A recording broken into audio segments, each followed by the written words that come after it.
বয়াতিও সুন্দর, প্রশ্ন করছে সুন্দর, গানও গাইছে বাহ বাহ বাহ, ভালো কইছে না? গানও গাইছে সুন্দর, মাঝে মধ্যে মাইক সাউন্ড করে, এটাও সুন্দর।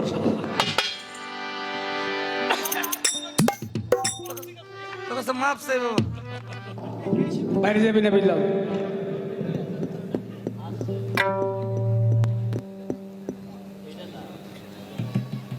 আমি থাকতে এরকম, আর আমি না থাকলে জানি কি হয় রে, আল্লাহ ছাড়া কেউ জানে না।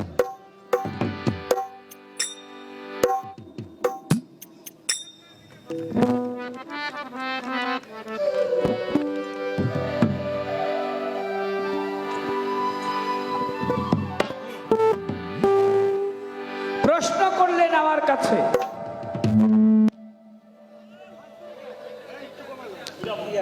প্রশ্ন হলো তার হযরত বড় পীর আব্দুল কাদের জিলানী রহমাতুল্লাহ আলাইহি। আমার এটা একটু কমে গেল বাবু, একটু খেয়াল করেন। মা জননী বড় পীর আব্দুল কাদের জিলানীকে গর্ভে রাখলেন, মায়ের একটি নাম হয়েছিল 59 বছর বয়সে। হযরত বড় পীর আব্দুল কাদের জিলানী তিনি মায়ের গর্ভে আসার আগে তার জীবনের কিছু ঘটনা আছে। তার এটা আপনারা জানেন, রুহানি জগৎ থেকে অনেকগুলি ঘটনা আছে। কিন্তু তিনি আসার পিতৃমস্তকে যখন আসলেন পিতা আবু সালে মুসা জঙ্গি, তিনি ভেবেছিলেন জীবনে কোনোদিন বিয়ে করবে না।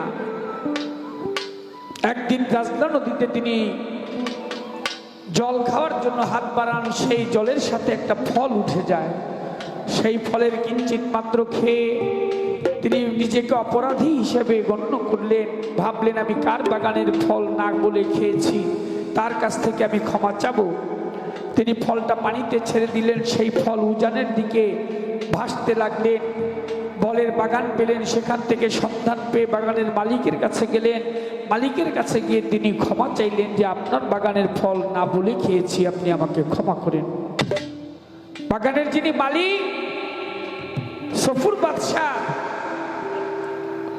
আব্দুল্লাহ সাওমাই রহমতুল্লাহ আলাইহি, তিনি একজন আল্লাহর মহান ওলি ছিলেন।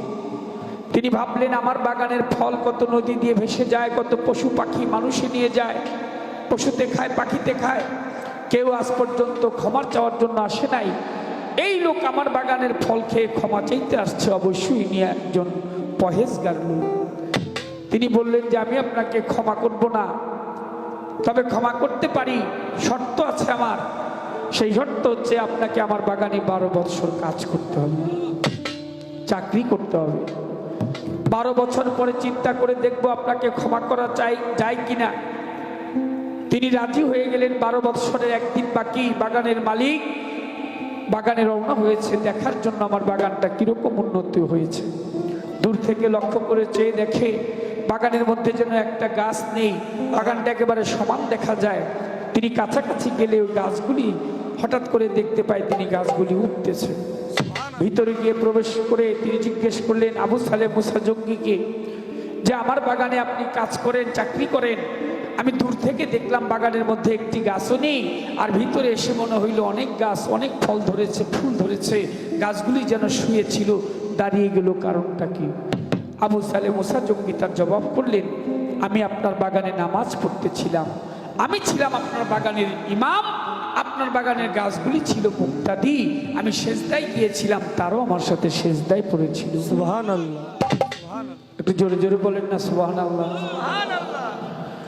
যে ব্যক্তি নামাজ পড়লে তার পিছনে গাছ মুক্তাদি হয়ে নামাজ পড়ে, সে ব্যক্তি সাধারণ ব্যক্তি না। সফুর বাদশাহ মনে মনে ভাবে এই লোককে ছাড়া যাবে না। তিনি বললেন যে 12 বছর হয়ে গেছে, একদিন বাকি, ক্ষমা করে দেন। বললেন আমি আপনাকে ক্ষমা করতে পারবো না, কারণ বাগানের সম্পূর্ণ মালিক আমি না, মালিক আরেকজন আছে, সে যদি আপনাকে ক্ষমা করে তাহলেই ক্ষমা পাবেন। বললো যে তার কাছে গিয়ে বলেন আমার কথা আমাকে যেন ক্ষমা করে দেয়। এই সফুর বাদশার মেয়ে হইল উম্মেল খায়ের ফাতেমা, যিনি আমার বড় পীরের জননী হবে। মেয়েকে গিয়ে বললেন মা তোমার 59 বছর বয়স হয়েছে, তোমাকে উপযুক্ত পাত্র পাইনি, তাই তোমাকে বিয়ে দিইনি, এবার একটি উপযুক্ত পাত্র পেয়েছি, তোমাকে বিয়ে দিতে চাই। মেয়ে সঙ্গে সঙ্গে রাজি হয়ে গেল। বাবা, আমার বয়স হয়েছে 59 বছর, উপযুক্ত পাত্রের কাছে আপনি আমাকে অবশ্যই তুলে দিবেন, সেই আশাই আমি ছিলাম। অতএব রাজি হয়ে গেলেন। চলে আবু সালেহ মুসা জঙ্গির কাছে গিয়ে বললেন যে তোমার কাছে আমার মেয়েকে বিয়ে দিতে চাই। তিনি সরাসরি না করলেন যে আপনার মেয়েকে আমি বিয়ে করতে পারবো না, কারণ জীবনে প্রতিজ্ঞা করেছি আমি কোনোদিন বিয়ে করব না। বিয়ে করলে সংসারের একটা টান থাকে, পিছনের একটা টান থাকে। যারা সংসার ত্যাগী হয়ে গেছে তাদের পিছনের কোনো টান নাই। এরকম অনেক ভুরি প্রমাণ আছে।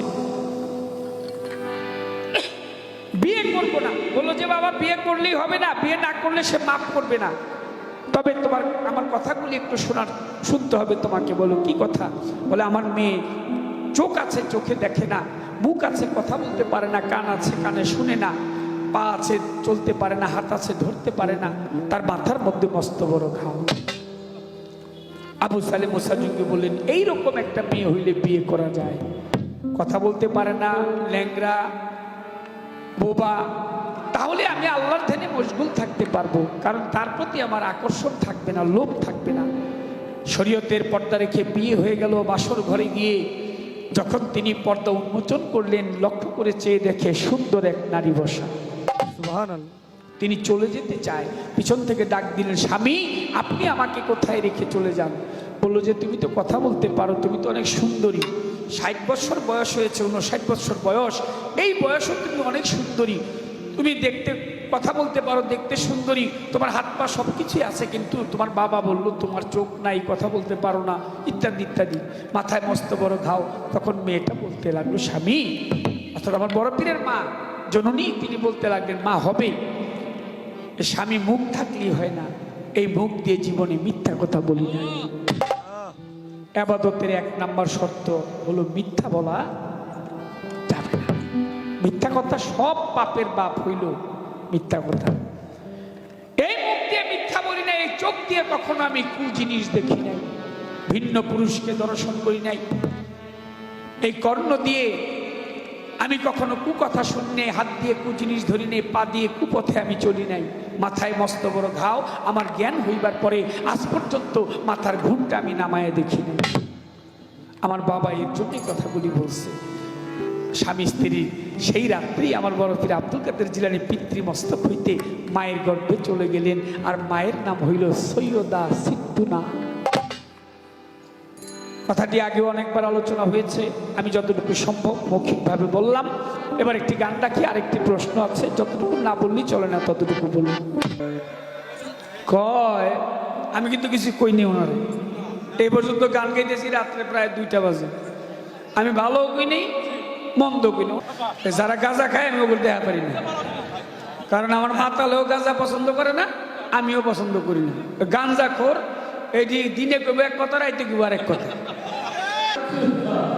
আমি যেন গাঁজা খাইতে না দিই, কারণ আমি এটা ঘোর বিরোধী, মাদক সেবনই হারাম কইয়া দিলাম আজকে, হাসা কথা। যেটি যেটি বাইরে যাবি এগুলো গাঁজা খোর। আমার কথা কবি, আমি যেতেছি বারবার, তখন গান গাইতেছ টাকার লেগে, যে কমিটি আমার ডাকতেছে, হিসাব কিতাবের লেগে যেতেছি, আমারটা ভিন্ন বিষয়। আর তোরা যাস গাঁজা খাইতে পছন্দ করি না। আমার এই কয়েক কাজল দেওয়ান ঝাল মিটাই আমারই উপরে, বাবলি দেওয়ান আপনার লোক আমার কোনো কাজা নেই, কারণ এমনিতে আপনার আমি বাগে পাই না। আগে বয়তি আসছিলেন, যাই গান টান গাইছেন, আমার 2-1 গান না থাকলে আমার লোকে যাইতেন, গিয়া স্টেজে বসে থাকতেন, ঘুমায় থাকতেন। এখন বড় বয়তি আছেন, গান তারপরে আমি পাই না। দিনের এতে গান গাইতেছে না, মানে আজকে আইছেন সিলেট থেকে, আমি কইলাম বলে যে আমি দুগা ভাত খামু, আমিও গান গাইছি। গান গাইছি মানে এক জায়গায় দাওয়াতি গান আসছিল, আপনারা জানেন যে লোহাকের মাঝারে গান গাওয়ার কথা, গত 2 রাত্র হয় নাই, যাই হোক ওইটা কথাবার্তা চলতেছে তাদের সাথে। আমাকে বায়নাগুলো তো করতে হয়, সেই 1 বছর আগেও বায়না করে, 6 মাস 3 মাস, ওটা সহজে 1 সপ্তাহ আগে বা 15 দিন আগে পাওয়া যায় না বাংলাদেশের ভালো ভালো শিল্পী যারা। আমি যদিও ভালো না, তো ক্ষুদ্র একজন মানুষ। তো যাই হোক, তো কইলাম কি যে সিলেট থেকে আইতে সময় আবার নসিন দিয়েছে, আমি ফোন দিছি, কি করো? কয় ডিম পরোটা খাইতেছি। তা তুমি যে নাস্তাটা খাইলা তা বেদি মাফ করেন ব্যক্তিগত হয়ে যেতেছে তা তুমি আমার দুগা বাসায় খাওয়াইবে না কি আমি হয়তো খাওয়ানোর দেখায় একটু ঘুমাবো আমি তোমার কিছুই কইনি এর জন্য জিদ দিয়ে তোমার লোক কোনো কথাই নেই ঘরে এসে পরে আমি যে কমিটির বাইরে যারা আছে হ্যাঁ আমি অল্প ডাল দেয়া মাংস দিছে গরুর মাংস মুরগির মাংস ভালো খাবার আমি খাইনি আমি কইছি না আমারটা হ্যাঁ রে খাওয়ান একটু কষ্ট করে আইসে হ্যাঁ মাছ খাইছে মুরগির মাংস 2 পিস খাইছে যা যা খাওয়ানোর খাওয়াইছে কষ্ট করে আইসে জন খাক আমি যে তোমার লেগে কান্দি যে আমি কান্দি তোমার লাইগা গান আছে না তুমি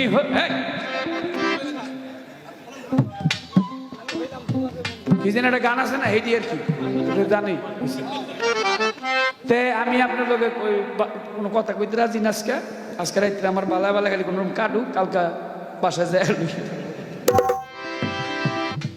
যাক একটু মজা করলাম ক্ষমা ভিক্ষা চাই প্রশ্ন করে আমারে হযরত বড় পীর আব্দুল কাদের জিলানী ধাত্রীক মায়ের কোল হইতে যায় আসমানের উপরে ধাত্রী মায়ের কোল হইতে আসমানেতে যায় ওইখানে কি করেছিল আমার বড় পীর আউলিয়ায় ধাত্রী মায়ের কোল হইতে উড়িয়া গেল বড় পীর সূর্যের কাছে গিয়ে সূর্যতে মিশিয়া ছিল সুবহানাল্লাহ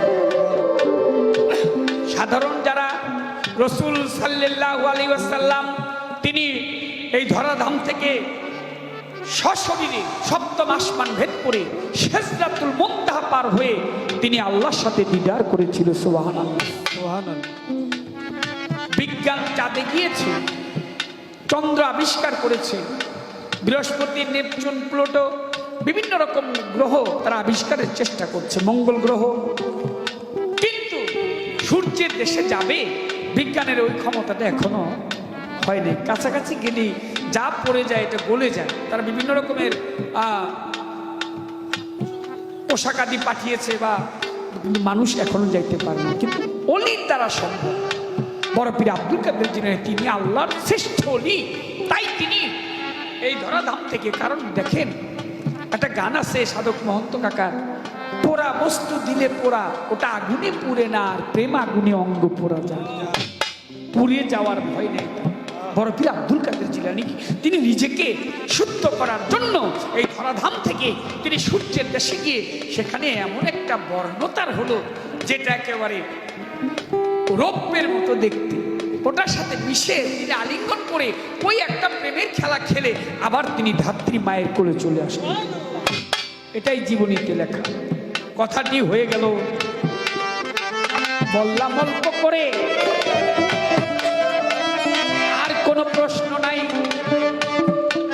দেখিলাম আসরে এবার আমি প্রশ্ন করি খাজা বাবার জীবনীটা নিয়ে আশা করি সবার মাঝে আপনি বলিবেন দাঁড়িয়ে হযরত খাজা মঈনুদ্দিন গরিবের বন্ধু হয়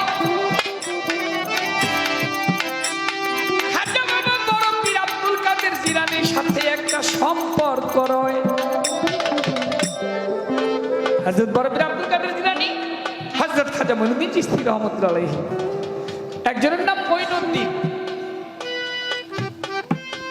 মঈনুদ্দিন শব্দের অর্থ হলো দিন প্রকাশ করা ইসলামের দিন এটা জারি করা আরেকজনের নাম মহিউদ্দিন ইসলামের প্রাণদানকারী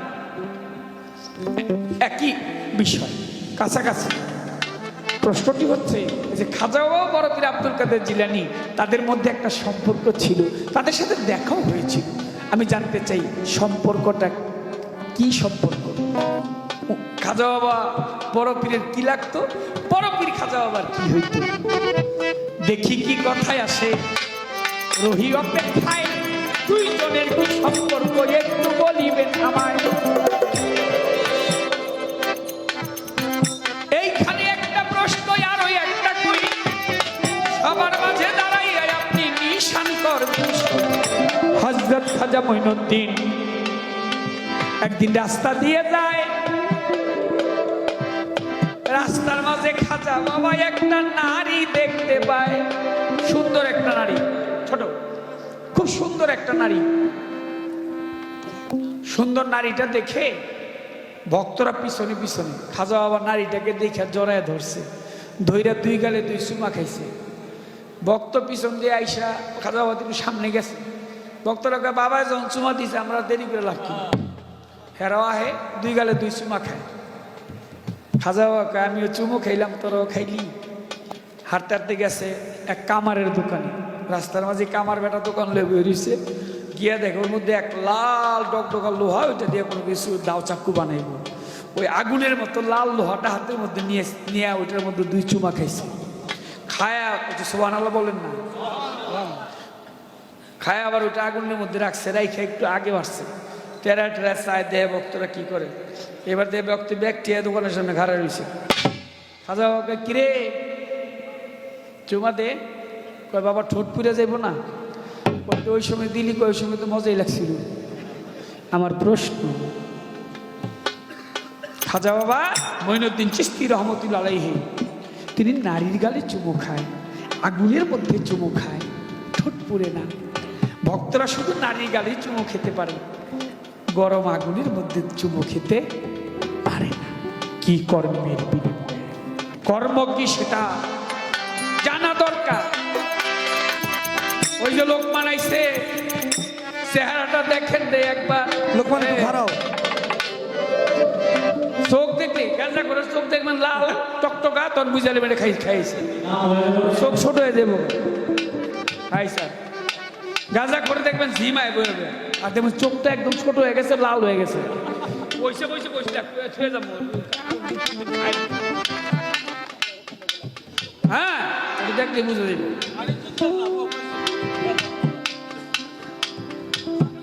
আমারে কইছে এবার মহিষ দিব, ওইটার মধ্যে বাবা আপনি মেলায় মহিষ দিব। মেলার 4 দিন আগে মোবাইল বন্ধ করে খেয়ে দিছি। তুই মহিষ না দিতি না, একটা গরুই দিতি, গরু তো লাগে না মেলায়, তুই একটা মুরগি খাসি দিতি, নাহলে একটা ডিমই দিতি।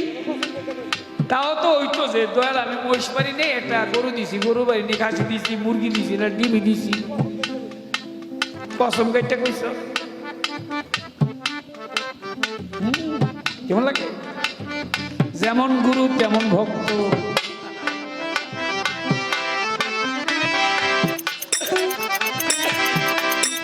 লোকমান একজন গুরু আছে না?